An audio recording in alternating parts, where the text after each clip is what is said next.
Everyone, कशा आहात तुम्ही? मजेदार सगळे? आज आपण शिकणार आहे D and F block element आणि त्याच्यामध्ये आपण बघणार आहे day 3 of D block elements. You know very well about the D block elements. We have already seen about the introduction of this D block element. कशाला म्हणतात D block element? Position पाहिजे झाली आहे. So we have already seen the position of D block element. D block element कुठे राहतात?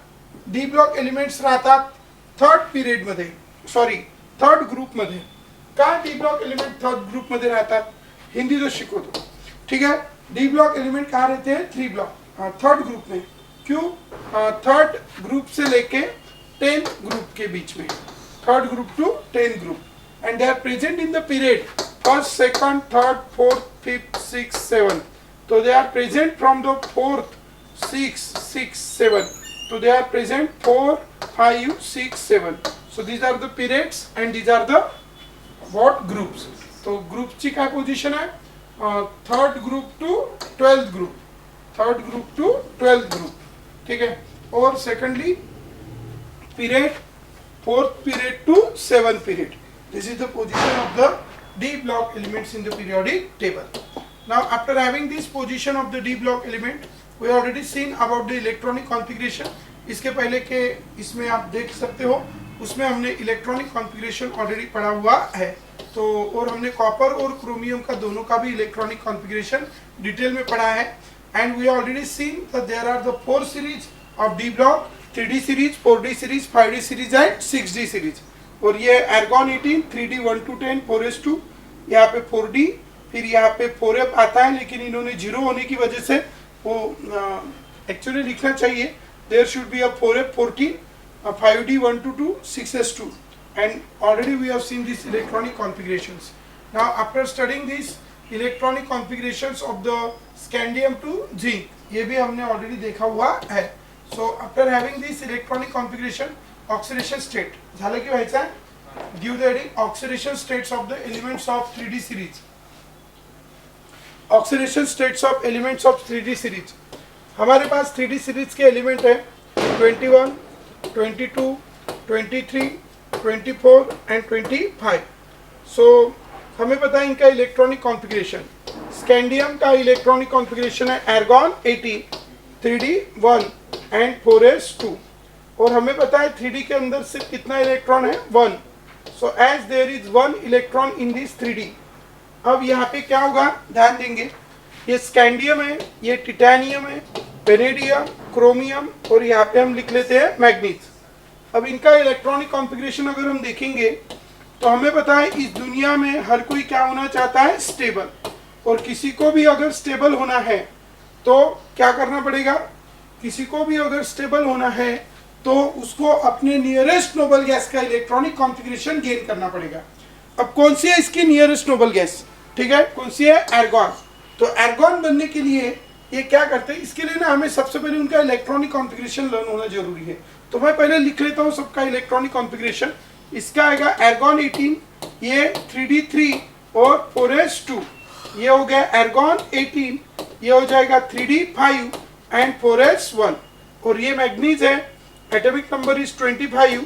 Here it is argon 18, 3D6 and this is what? 3D5 and this one is a 4s2. 3D5, 4s2. अब हम आगे के elements का भी इधर लिखेंगे तो थोड़ी ऑक्सीडेशन स्टेट लिखने के लिए जगह छोड़ देते.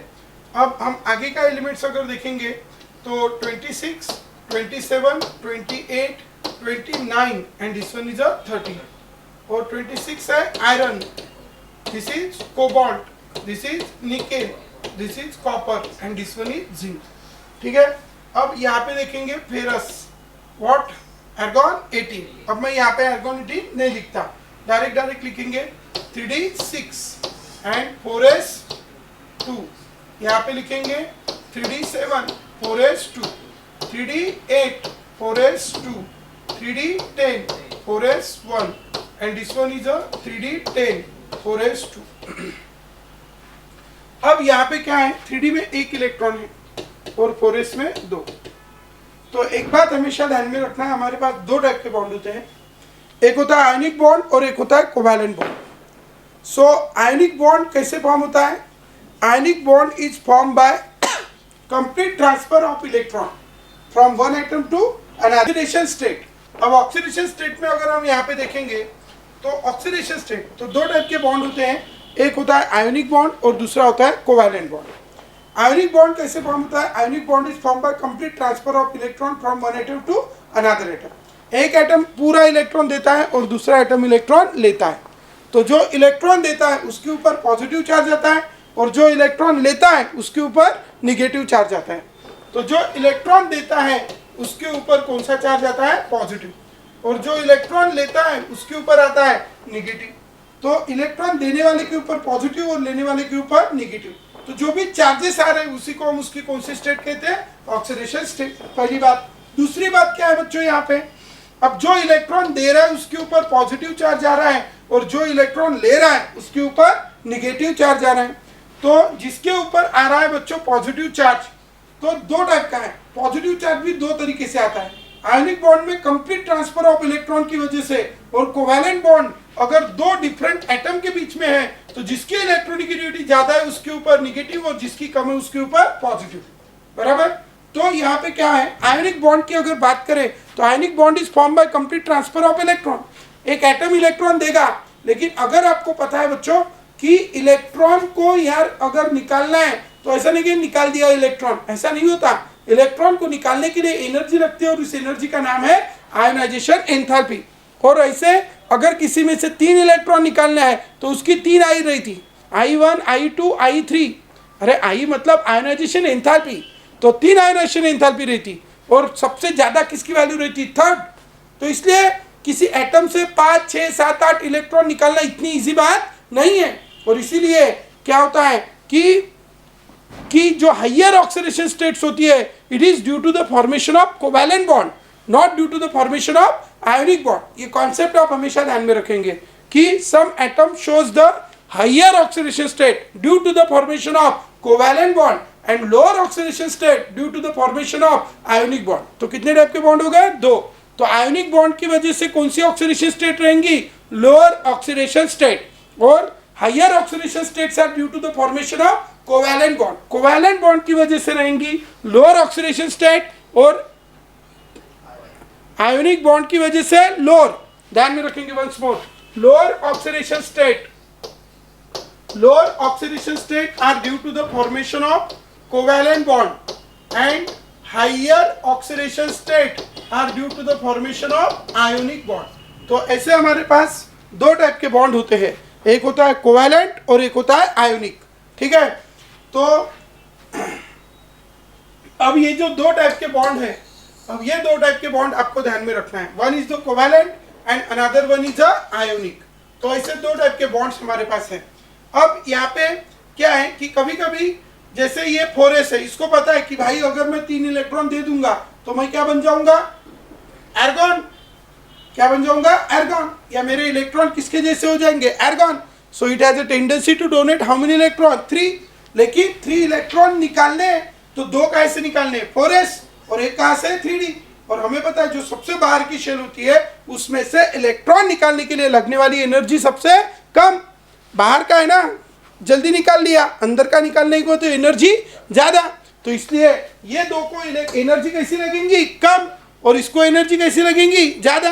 और इसीलिए क्या है, सबको निकालने के लिए एनर्जी सेम नहीं रहती। लेकिन प्रैक्टिकली कभी क्या होता है कि वो गया, प्रैक्टिकली आजू बाजू से एनर्जी मिल रही है, तो बाहर से इसको निकालने के लिए लगने वाली जो एनर्जी है, किसको?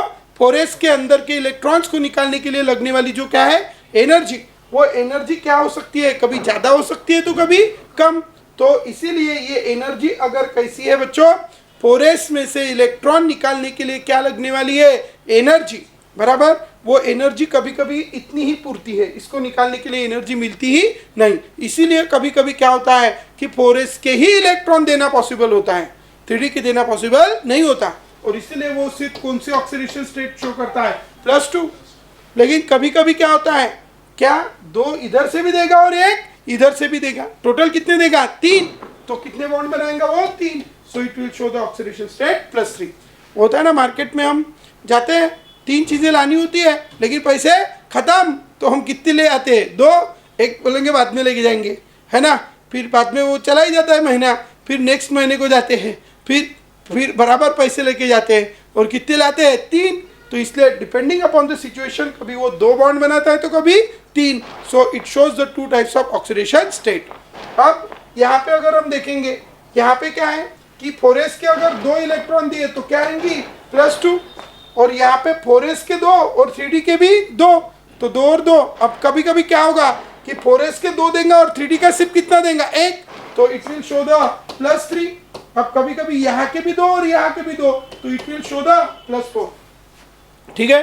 अब लेकिन अभी अभी हमने बताया कि यार 1 बॉन्ड 2 बॉन्ड ठीक है, मान लिया 3 बॉन्ड भी ठीक है आयोनिक बॉन्ड, लेकिन 3 से ज़्यादा जनरली आयोनिक बॉन्ड नहीं रहेंगे। कौन से बॉन्ड रहेंगे? Covalent bond. तो इसीलिए यहाँ पे क्या होता है कि जब covalent bond, you know very well about the covalent bond, covalent bonds are form due to the sharing of electron, free electrons, unpaired electrons.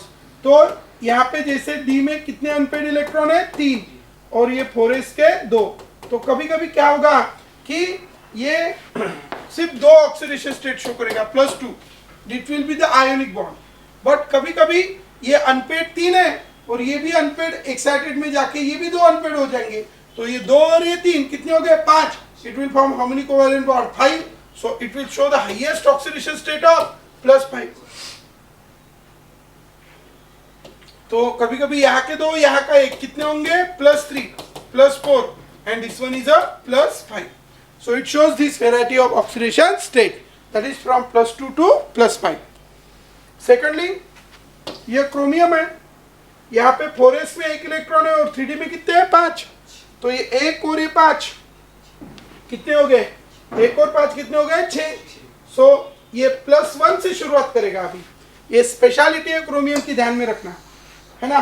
अभी तक शुरुआत कहाँ से हो रही थी +2, इसकी शुरुआत कहाँ से होंगी +1, and take +1, then it will be +2, then +3, +4, +5, +6, highest oxidation state +6। ठीक है।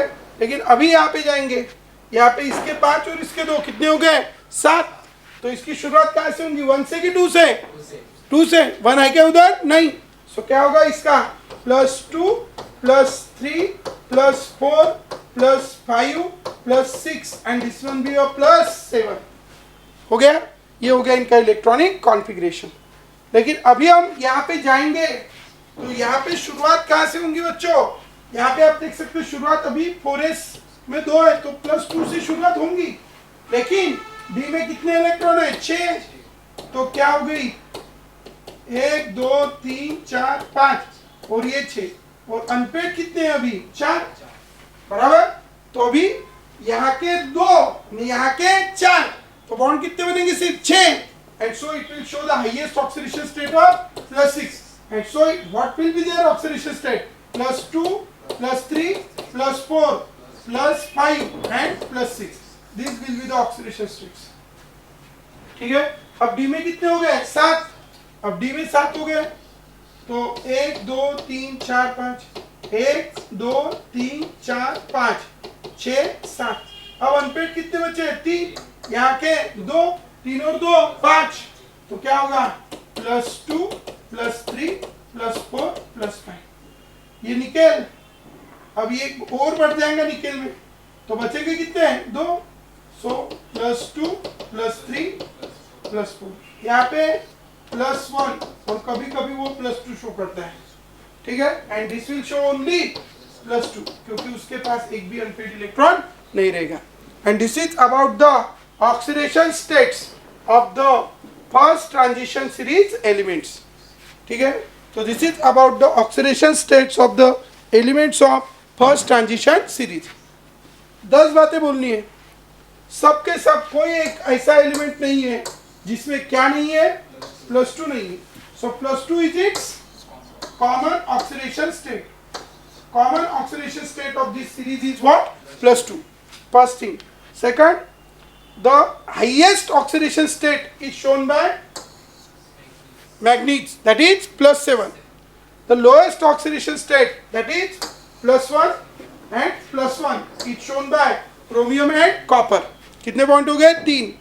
Higher number of oxidation states are shown by chromium and manganese. 1 2 3 4 5 6, ये भी 1 2 3 4 5 6, ठीक है। So higher number of oxidation states तो कौन है, क्रोमियम एंड मैग्नीज। 4 पॉइंट हो गए। 5, zinc shows only one type of oxidation state that is +2। सारे एक से ज्यादा टाइप के ऑक्सीडेशन स्टेट शो करते हैं, सिर्फ अकेला जिंक ऐसा है जो ऑक्सीडेशन स्टेट कौन सी शो करता है, +2। तो this zinc shows the only one type of oxidation state that is +2, ठीक है। अब ये हो गई इसकी ऑक्सीडेशन स्टेट्स। अब 5 पॉइंट तो हो गए। अब इसके बाद they can show the variable oxidation states. Why variable? They are able to show very oxidation state because they are able to remove the electron from outermost shell as well as penultimate shell. आज तक हमने देखा है कि generally electrons कहाँ से निकाले जाते हैं, आउटर मोस्ट, लेकिन इनके बीच का एनर्जी गैप कम है due to the lowest energy gap between 4s and 3d। 4s and 3d, they can remove the electron from 4s as well as 3d, and so they can show the variable oxidation states, ठीक है। These are the 5 to 6 points you have seen related to the oxidation states of first transition series or 3d series, ठीक है। It is one of the very important topic that you can keep in your mind। तो ये हो गया oxidation states। You can see 2 3 2 3 4 4 5 6 and all। We already seen this, all the oxidation states of the elements of which series? Elements of 3d series or first transition series। Electronic configuration of chromium and copper already we have seen, ठीक है। Now due to the which energy, exchange energy, oxidation states of first transition series, these are the points related to the oxidation states of transition series। Physical property, now you can give the heading physical properties of the first transition series elements। First transition series के elements की मैं कुछ physical properties आपको यहाँ पे explain करता हूँ, तो ध्यान रखेंगे। जैसे आप सबको बताएं, अभी अभी हमने देखा मैग्नीज का एटॉमिक नंबर कितना है, 25, and if you write its electronic configuration then it is argon 80, then 3d 5 and it is 4s2। सो यहाँ पे 3d में कितने इलेक्ट्रॉन है बच्चों, 5, 1 2 3 4 5। 4s में कितने इलेक्ट्रॉन है, 2, और 4p कैसे है, बैकवर्ड। अब जनरली क्या होता है, ये मेटल जो होते हैं, मेटल जैसे आप सबको अगर याद है सोडियम मेटल के क्रिस्टल में क्या होता है, ये सोडियम का एक ब्लॉक हो गया, इसके अंदर सोडियम का टुकड़ा है, तो भाई सबके सब कौन रहेंगे इसमें, सोडियम ही रहेंगे, है ना। मंगे आके बैठेंगे क्या थोड़ा सा कि आने दे मेरे को, नहीं, सब सोडियम रहेंगे। And you all know very well sodium has a tendency to donate 1 electron. कितना देता है, 1 देता है। अब देता है, निकल बाहर, किसको बोलता है, इलेक्ट्रॉन को, निकल बाहर, घर पे नहीं रहना, ठीक है, तू जाएगा तो मैं सुखी हो जाऊंगा, स्टेबल हो जाऊंगा, ऐसा कौन बोलता है, सोडियम। बेचारा इलेक्ट्रॉन दर बदर भटकता है क्योंकि सबके सब कौन है उधर, सोडियम, कोई लेने को तैयार नहीं, हर कोई अपने घर से क्या बाहर निकाल रहा है, इलेक्ट्रॉन, बराबर। तो इसीलिए ये बेचारे इलेक्ट्रॉन, छोटे छोटे नन्हे इलेक्ट्रॉन घूमते रहते हैं, वो कोई लेने को तैयार नहीं, सब वहाँ पे इतने सारे इलेक्ट्रॉन जमा होते हैं, जैसा समुंदर में पानी जमा होता है वैसे इसके अंदर क्या फॉर्म होते हैं, इलेक्ट्रॉन, और इसीलिए उसको कहा है सी ऑफ डी लोकलाइज्ड इलेक्ट्रॉन। और बेचारे वो ट्राई करते रहते हैं, ट्राई मारते रहते हैं, कोई तो ले लेगा लेकिन कोई लेता नहीं है। So there is formation of sea of delocalised electron, जिसके ऊपर कौन सा चार्ज रहता है, निगेटिव चार्ज, और मेटल आयंस के ऊपर कौन सा चार्ज रहता है, पॉजिटिव चार्ज। और यहाँ पे कॉन्सेप्ट है पॉजिटिव निगेटिव अट्रैक्शन, ठीक है। तो यहाँ पे जो फोर्स ऑफ अट्रैक्शन होता है, that force of attraction is called which bond, metallic bond, ध्यान में रखेंगे। So what is metallic bond, the electrostatic force of attraction between positively charge metal ion and negatively charge sea of delocalised electron is called metallic bond. कौन सा bond, metallic bond. अब ये जो अपने S block के metal है, इनके अंदर सिर्फ कौन सा बॉन्ड होता है, मेटालिक बॉन्ड। और अभी अभी हमने देखा है बच्चों, मेटालिक बॉन्ड काय की वजह से फॉर्म हुआ, by complete transfer of electron from metal to C, बाहर गांव में, ठीक है।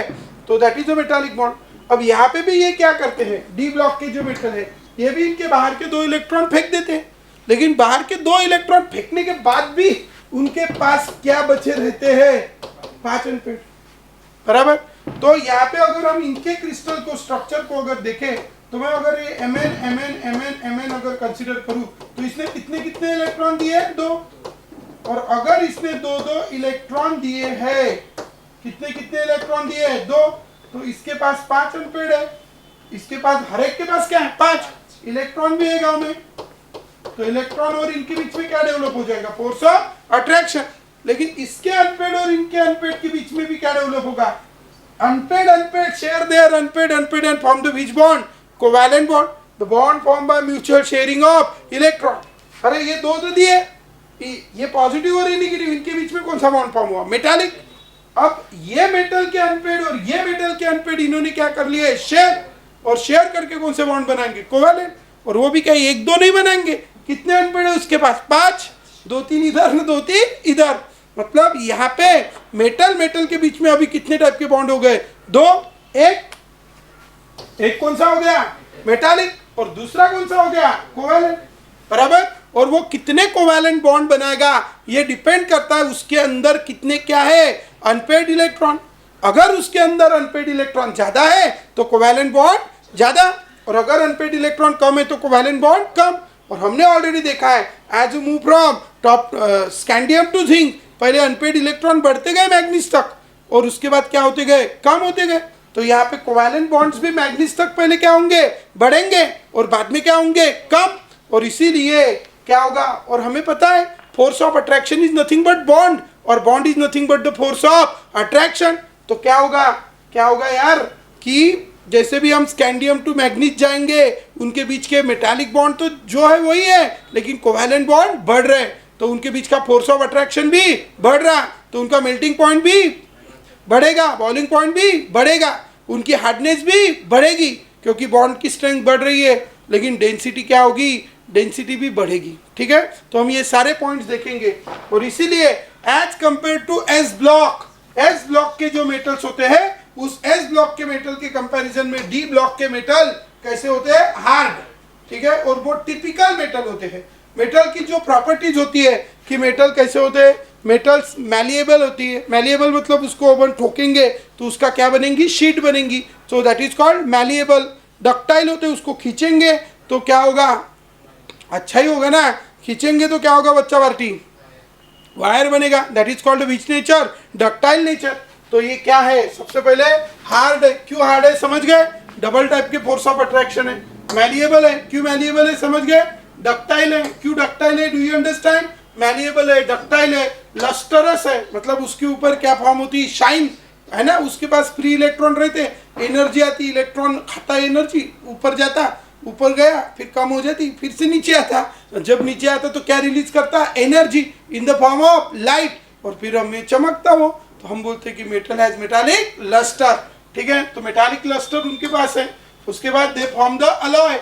हमें पता है जिंक Zn Hg। उसके बाद कॉपर और जिंक का अलॉय क्या है? ब्रास। और ब्रोंज क्या है? कुशाना। तो ये सब क्या बना सकते हैं? अलॉयज बना सकते हैं। तो ये उनके कुछ क्या है? नेचर। तो ये बात आपको ध्यान में रखनी है। ठीक है, zinc, cadmium, mercury and that all our transition metal have one or more typical metallic structures at ambient temperature। ये सिर्फ कौन से बॉन्ड बनाएंगे? मेटालिक। ये कोऑर्डिनेट बॉन्ड बनाएंगे, कोवैलेंट बॉन्ड बनाएंगे नहीं, क्योंकि Zn डाई पॉजिटिव में कितने अनपेड इलेक्ट्रॉन है? कुछ भी नहीं। Zn di positive is D10 and D10 has how many unpaired electron? 0. So they form only which bond? Metallic bond. So they are typical metals, very hard and have low volatile nature। अरे भाई उनके बीच का force of attraction ज्यादा है तो उड़ेगा क्या वो? नहीं। तो वोलाटाइल नेचर कैसा रहेगा? कम। उसके बाद they possess high melting point and boiling point. इनके मेल्टिंग पॉइंट्स और बॉइलिंग पॉइंट्स कैसे रहेंगे? High. Why they have the high? Because other metal have only metallic bond, but they have metallic as well as covalent bond. So they have the high melting points and boiling point. आप अभी देख सकते हो यहाँ पे graph में, है ना। ये देखो टिटेनियम, वेनेडियम, क्रोमियम बढ़ रहा, फिर उसके बाद ये एक्सेप्शनली कम है, मतलब थोड़ा एक्सेप्शन है उसमें। ठीक है, नहीं तो इसका सबसे ज्यादा चाहिए था। तो बस फिर उसके बाद फेरस, कोबाल्ट, निकेल ऐसा क्या होते रहा है? कम। ये अपनी कौन सा है? ये देखो, ये थोड़ा फेरस, कोबाल्ट, ये निकेल, फिर कॉपर क्या होते आया है? कम। पहले बढ़ा और बाद में ये इसका सिर्फ एक्सेप्शनली कम हुआ। ठीक है, फिर इनका ऐसे कम होते आए। So this is about the what melting points and boiling points. ठीक है, तो क्लियर है यहाँ तक। तो this is about the melting points and boiling points. अब हम आगे चलते हैं। ठीक है, electronic configurations of the various elements of 3D ions, we already seen this. यार M पॉजिटिव रहेंगे तो क्या हमने पता है कहाँ से इलेक्ट्रॉन निकालने हैं, तो we know already very well about this. Trends of atomic properties of the first transition series, तो ये atomic and ionic properties of first transition series. तो फिजिकल प्रॉपर्टीज समझ गए आप।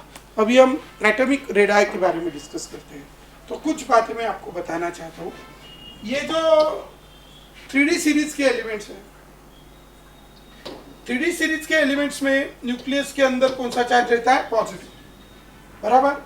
फर्स्ट शेल है, सेकंड एंड थर्ड। अगर हम इनका इलेक्ट्रॉनिक कॉन्फ़िगरेशन लिखेंगे 1s2 2s2 2p6 3s2 3p6, उसके बाद 4s2 and then 3d 1 to 10, तो इलेक्ट्रॉन आउटर मोस्ट शेल में नहीं ऐड हो रहा। ये first shell, second shell, third shell, और ये हो गई बच्चों फोर्थ शेल। तो इलेक्ट्रॉन कहाँ ऐड हो रहा है? Third shell. और थर्ड शेल में इलेक्ट्रॉन ऐड होने की वजह से दो चीजें हो रही है। एक, न्यूक्लियस के साथ का अट्रैक्शन बढ़ रहा है, और दूसरा, आउटर मोस्ट शेल में रहने वाले दो इलेक्ट्रॉन के साथ का रिपल्शन बढ़ रहा है।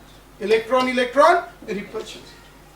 तो ये जो इनके बीच का रिपल्शन है, इसको कहते हैं स्क्रीनिंग इफेक्ट। इसको कहते हैं स्क्रीनिंग इफेक्ट। और ये जो इनके बीच का अट्रैक्शन है, ये जो इनके बीच का क्या है? अट्रैक्शन, इसको कहते हैं इफेक्टिव न्यूक्लियर चार्ज।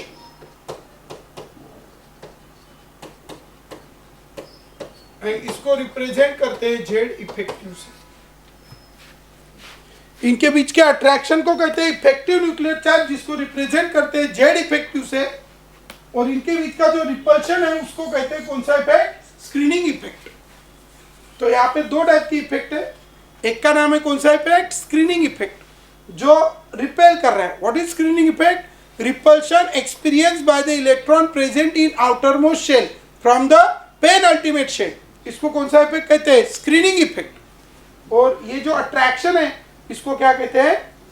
ये जो अट्रैक्शन है between the nucleus and outermost shell या पेन अल्टीमेट शेल, एक इसको क्या कहते हैं? Effective nuclear charge. अब क्या हो गया? इधर के इलेक्ट्रॉन बढ़ रहे हैं, तो दोनों चीजें तो बढ़ रहे हैं, लेकिन कभी कभी ये ज्यादा बढ़ेगा, ये थोड़ा कम बढ़ेगा, तो माना किसका जाएगा? इसका।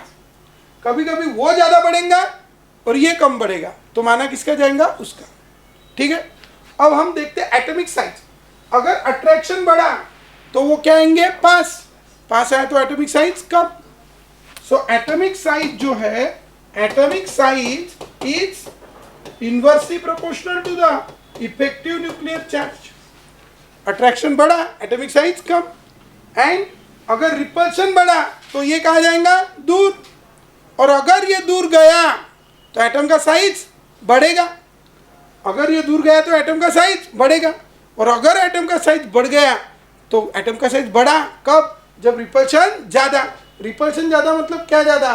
स्क्रीनिंग इफेक्ट ज्यादा। तो इसलिए स्क्रीनिंग इफेक्ट ज्यादा तो एटॉमिक साइज ज्यादा, और इसीलिए screening effect is directly proportional to the atomic size. जैसा जैसा एटॉमिक साइज बढ़ेगा, स्क्रीनिंग इफेक्ट भी बढ़ेगा।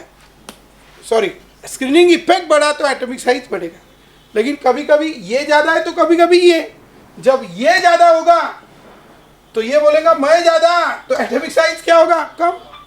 मतलब उस केस में एटॉमिक साइज कम होगा। और कभी कभी बोलेगा मैं ज्यादा, तो एटॉमिक साइज बढ़ेगा। तो जैसे जैसे हम लेफ्ट टू राइट जाते हैं तो ये दोनों बढ़ते हैं। क्यों? क्योंकि यहाँ के इलेक्ट्रॉन आ रहे हैं, दोनों बढ़ रहे हैं। इसलिए एटम के साइज में बहुत ज़्यादा फर्क, एक बढ़ा रहा नहीं, एक कम कर रहा। ठीक है, तो लेकिन कभी कभी ये ज़्यादा बढ़ जाता, इसलिए तब एटॉमिक साइज कम। और कभी कभी ये ज़्यादा बढ़ जाता तो एटॉमिक साइज। तो कभी क्या होता है, जिससे भी हम थोड़े थोड़े आगे जाते हैं, इट इज़ फाउंड दैट कि ये ज़्यादा होता है। ये ज़्यादा तो एटॉमिक साइज पहले कम होती जाती है, फिर ये दोनों इक्वल हो जाते हैं, तो एटॉमिक साइज में कोई चेंज और लास्ट में ये बढ़ जाता है तो फिर एटॉमिक साइज इंक्रीजेस।